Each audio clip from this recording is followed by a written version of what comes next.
ሰላም እንዴት አላችሁ? ውድ የሳምንታዊ የውሃችን መሰናዶ ተከታታዮች፣ በመደመር እሳቤ የውሃና ኤነርጂ ሚኒስቴር በለውጡ ዓመታት የነበረው ጉዞና የተመዘገቡ ስኬቶች ዙሪያ ከሚኒስትሩ ዶክተር ኢንጂነር ሀብታሙ ኢተፋ ጋር በባለፈው ሳምንት መሰናዶአችን በክፍል 1 ጥሩ ቆይታ ማድረጋችን ይታወሳል። ዛሬ ታዲያ የዚህ ውይይት ቀጣይ ክፍል የሆነው በተለይም በእነዚህ የለውጥና የስኬት ዓመታት ከስኬቱ ባሻገር የነበሩ ፈተናዎችና እነሱን ለመፍታት የተካሄደበት ርቀት ብሎም ቀጣይ በዘርፉ ስለታሰቡ ስራዎች ዙሪያ ክፍል 2 እና የመጨረሻው ክፍል ውይይታችንን ወደ እናንተ እናደርሳለን። አብራችሁን ቆዩ።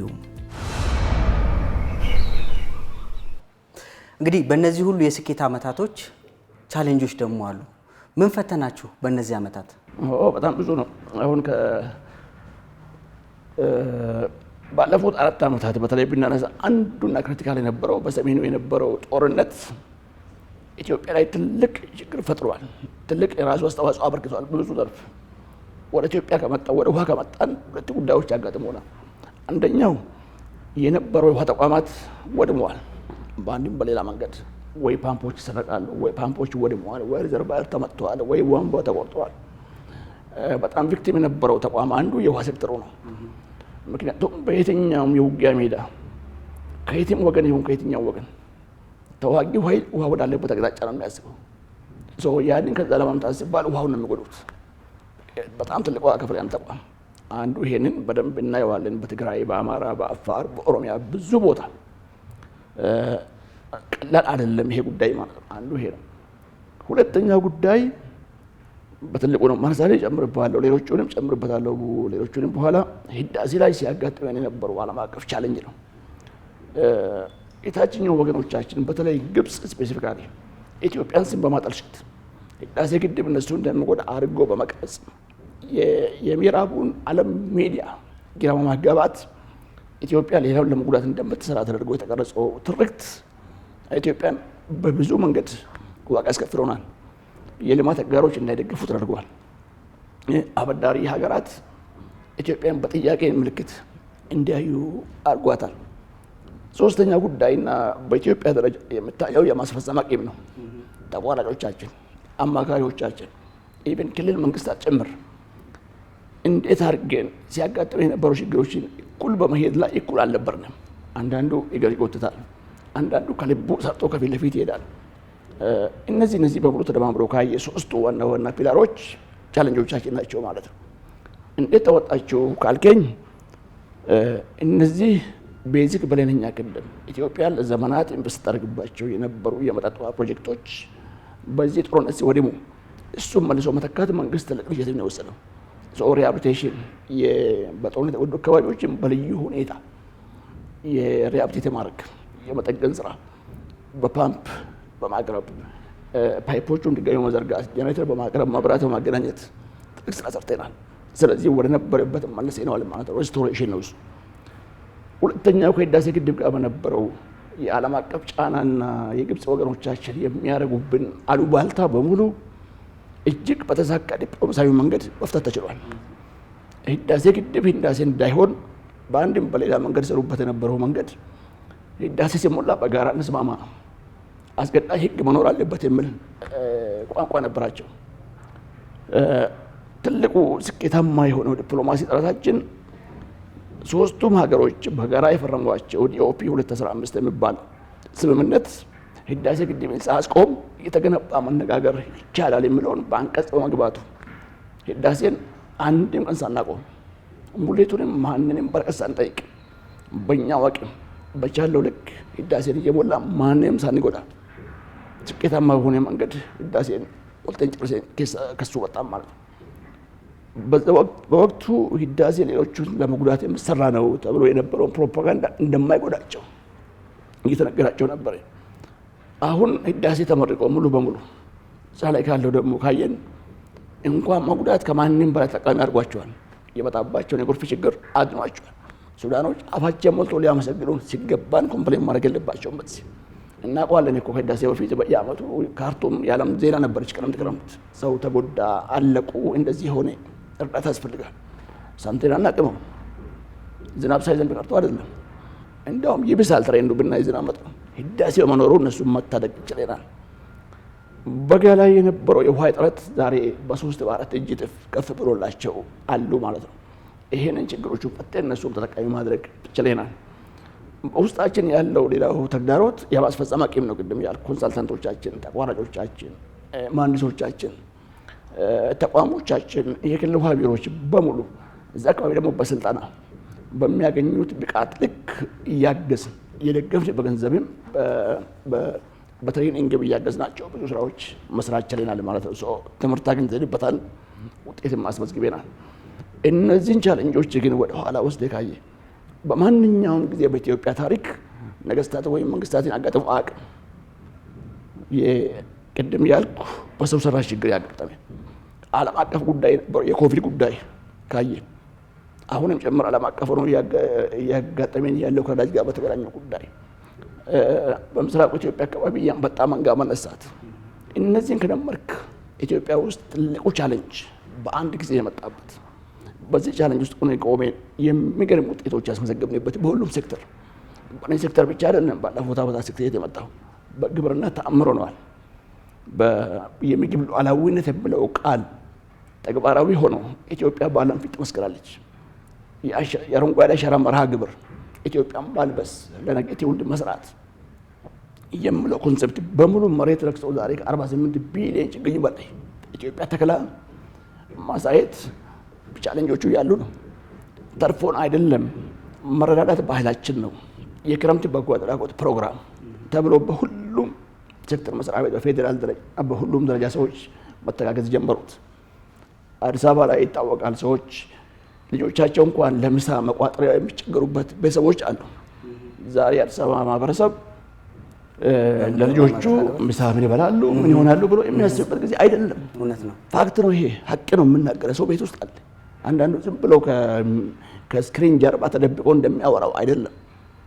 ቻሌንጅ እያለ ነው ይሁሉ የመጣው። ቻሌንጆቹ ኃይል ሰጥቶናል። ኢትዮጵያ ከፍ ማለት እንደምትችል አሳይቶናል። አይ ቲንክ ትልቅ ስፕሪንግ ቦርድ ነገ ኢትዮጵያ ተስፈጥራ ወደ አሰበችው ደረጃ ለመድረስ ጥሩ መሰረት የጣለበት ዘመን ነው ልልሽ እፈልጋለሁ። እንግዲህ ለሀገር ሁለንተና እድገት ትልቅ ድርሻ ከሚወጡ ዘርፎች መካከል አንዱ የሆነው ይህ የውሃና ኢነርጂ ዘርፍ ቀጣይም ይህንን የመሪነት ሂደቱን የበለጠ አጠናክሮ እንዲቀጥል ምንድን ነው የታቀደው ነገር? ምን ለመስራት ታቅዷል? ማንስ ምን መወጣት አለበት ይላሉ? አንዱ የመጀመሪያውና በጣም ወሳኙና እስካሁን 100% ያልተወጣው የኢትዮጵያን የውሃ ሀብት መረጃ 1 2 3 ብለን በጥራት መያዝ መቻል። እንዲሁ እንጂ የነበሩት አንዳንድ ጉዳይ መታየት ያለባቸው ናቸው። ለመናገር ስንት ወንዝ ስንት ፍሰት ነው ለምሳሌ እዚሁ ከጎን ካለችን ጉደር ከምትባል ወደ አባይ ከሚፈሰው ጅረት የፍሰት መጠኑ ስንት ነው ግዛት ካል ጥያቄ አለ። በሽሎ በዚህ በሰሜን በኩል ጀማ ዳቡስ ኤዴሳ ሁሉም ካልክ ቁጥሮች አሉ። ነገር ግን በየጊዜው መታየት ያለባቸው ኢሹዎች አሉ። ይህንን መረጃ ቆጥረን ስናቅ ነው ምን ያህል ውሃ እንዴት አድርገን ስራ ላይ እናውላለን የሚለው ስራዎች ተግባራዊ ማድረግ የምንችለው ወደፊት አንዱ በሱ ላይ አትኩረን መስራት አለብን። አትኩረን መስራት አለብን ብቻ ደግሞ እየሰራን እንገኛለን። ከሰው ንክኪ በሆነ መንገድ በቴሌሜትሪ በጣም ብዙዎቹ ኢንስቶል ማድረግ ጀምረናል። ልጆቹ ፈጽመናል። ይሄ በቀጣይ ትኩረት የሚሻው ጉዳይ ነው። ስንት አለን በቁጥር መረጃው ያለን ሀብት ጭምር ቆጥረን ማወቅ ያስፈልጋል። የከርሰ ምድርም የገጸ ምድርም በጥራትም በብዛትም ኢቨን በቦታ በጊዜ ማፕ ተደርጎ መቀመጣቸው የራሱ አስተዋጽኦ አለው በቀጣይ ለምንሰራቸው ስራዎቻችን። አንዱ ይሄ ነው። ሁለተኛው ጉዳይ ያለን ውሃ ሀብታችንን መንከባከብ አለብን። ከብክለትም ከብክለት የምንከላከልበት አንዱ የህግ ማዕቀፍ ሰርተናል። የበፈር ዞን ወይም የውሃ አካላት ዳርቻ አዋጅ የሚባለው የዚህ አዋጅ ትልቁ መነሻ ማንኛውንም እርምጃ የራሱ አስተዋጽኦ ስለሚያበረክት እሱ ሪፌር ይደረጋል ማለት ነው። እሱም ደንብ እየሰራን እንገኛለን። በደንብ አድርጎ ግንዛቤ ያስጨብጠን ሰዎች ይህ ውሃ እኮ የኔ ነው የሚለው አስተሳሰብ መፈጠር መቻል አለበት። ከሱ ደግሞ ዝቅ ብለን ካየን በመጠጥ ውሃ ዘርፍ በእያንዳንዱ ሰው ቤት ውስጥ የምትመጣ ውሃ ትልቅ ብዙ ሚሊዮን ብር ተፈቶባት በግለሰብ ነው የምነግርህ የቤት የወጣች ውሃ ነች። ይሄን ሰዎች በዛ ልክ ተገንዝበው መንከባከብ አለባቸው፣ መጠበቅ አለባቸው፣ ከብክለት ማዳን አለባቸው፣ ቁጠባ መልመድ መቻል አለባቸው። ለምትመጣው ውሃ ልክ ደግሞ ዋጋ ሰጥቶ መክፈል መቻል አለባቸው። ያ ዋጋ ነው፣ ያ ገንዘብ ነው የተሽከረከረ የመጣው ሌሎቹ ወገኖቻችን ጋር የሚደርሰው። እነዚህ ከውሃ አኳያ ያነሳሁልኝ ነው መሰራት አለባቸው። ተቋማዊ አቅም ግንባታ ያስፈልጋል። ከዚህ አኳያ ማለት ነው ከፌዴራል ጀምሮ እስከ ወረዳ ያለው በሙሉ ይሄ ገብቶት ሊሰራና ሊመራው ይገባል። ትኩረት የምንፈልገው አንዱ ይሄ ነው። ሁለተኛ ጉዳይ ኢነርጂ ነው። ኢትዮጵያ በጣም ብዙ ወጣቶች ያሉባት ሀገር ነች። ከዩኒቨርሲቲ የተመረቁ በሁሉም ፕሮፌሽን ስራ ፈላጊዎች አሉ። እነዚህ ስራ ፈላጊዎች በአንድም በሌላ መንገድ ወይ ፋብሪካዎች ማኖር አለባቸው ወይ ራሳቸው አስተሳሰብ ስራ ማምጥቶ መስራት መቻል አለባቸው። የዚህ ሁሉ አንቀሳቃሽ ሞተር ግን የኃይል አቅርቦት ነው። ስለዚህ በኃይል ላይ በኢነርጂ ላይ የምናደርገው ኢንቨስትመንት አጠናክረን መቀጠል አለብን። ብዙ ግድቦች መስራት መቻል አለብን። ብዙ ኦፍ ግሪድ ቴክኖሎጂዎችን ወደ ኢትዮጵያ ማምጣት መቻል አለብን፣ በተለይ ሶላር። ለዚህ ደግሞ ትልቅ መሰረት ጥለናል። ክቡር ጠቅላይ ሚኒስትራችን በቅርቡ ሄደው የጎበኟቸው አዋሳ ያለው የሶላር ፓርክ ፋብሪካ አዲስ አበባ ላይ የተጀመሩት በጣም ትልልቅ የሆኑ ፋብሪካዎች ኢትዮጵያ ውስጥ መጀመር ለዚህ ሁሉ የራሳቸው ግብዓት ይፈጥሩልናል ማለት ነው። ኃይል አቅርቦት ላይ ሰዎች የግሉንም ባለሀብት በራሳችንም አድርገን መስራት ይጠበቅብናል። እሱም በጋራ አድርጎ መስራት ነው። ለዚህ ፕራይቬት ሴክተር ድርሻ አለው። የግሉ ማህበረሰብ እዚህ ውስጥ ገብቶ ለራሱም ተጠቅሞ እንዲሰራ አሁን የፖሊሲ ዝግጅት ጨርሰናል። እሱም በዛ ልክ አድርጎ መስራት ያስፈልጋል። እነዚህን እንግዲህ ደምረን አንድ ላይ ካየን በኢትዮጵያ ውስጥ የዜጎች ተጠቃሚነት ላይ ደግሞ ትኩረት እያደረገ መሄድም አለብን። ኢፍትሐዊ የሆኑ ነገሮች ከተፈጠሩ አሁን እኛ ያለንበትን ያሳካነውን ከለውጥ ወዲህ የመጣውን ስኬቶች በሙሉ ወደ ኋላ ይመልስብናል። ስለዚህ በውሃም በኢነርጂ ኢቭን በከተማ ውስጥ ባሉ የውሃ ስርጭቶቻችን ላይ ሰዎች ቅሬታ መኖር መቻል የለበትም። የመልካም አስተዳደር ጉዳይ፣ የአገልግሎት ጉዳይ በግለሰቦች የሚወሰነው ትንሽ ጥፋት የሀገር ትሆናለች። እሱን ለማድረግ ወደ ቴክኖሎጂ መሻገር አለብን። ከሰው ንክኪ በተቻለ መጠን መቀነስ መቻል አለብን። የመረጃ ፍሰት፣ የክፍያ አፈጻጸማችን ጉዳይ፣ የሰዎች ደንበኛ ወይ ከስተመር ሰርቪስ ስራ በሙሉ ዘመናዊ በሆነ መንገድ መስራት ይጠበቅብናል። በቀጣይ እነዚህ ነገሮች አጣምረን ከሰራን እውነቱን ለመናገር ኢትዮጵያ ውስጥ ተአምር በጣም በአጭር ዓመታት ውስጥ ሰዎች አሁን በኢትዮጵያ ውስጥ ያለው ጄኔሬሽን ኦልሞስት ሁሉም ተቋዳሽ የሚሆንበትን ስኬት ማስመዝገብ ይቻላል። እንግዲህ መጪው የዝናብ ወቅቶች ነው በሀገራችን የሚመጡትና ይሄም በአንድም በሌላ መንገድ የጎርፍ አደጋዎች ከዚህ በኋላም ሊመጡ የሚችሉበት እድል አለ። ውሃንም እንደ በረከት ደግሞ ማህበረሰቡ መጠቀም መቻል አለበት። ነገረ ውሃችን መቀየር አለበትና እርስዎ ደጋግሞ ይሉታል ይሄንን ነገርና ከዚህ አንጻር የጎርፍ መከላከሉን ስራ ምን ታስበዋል? እስካሁን የተሰሩ ስራዎች ቅድም ላይ አንስተውልኛልና ቀጣይ ምንድነው ሊደረግ የሚገባው የሚለውንም እናንሳው።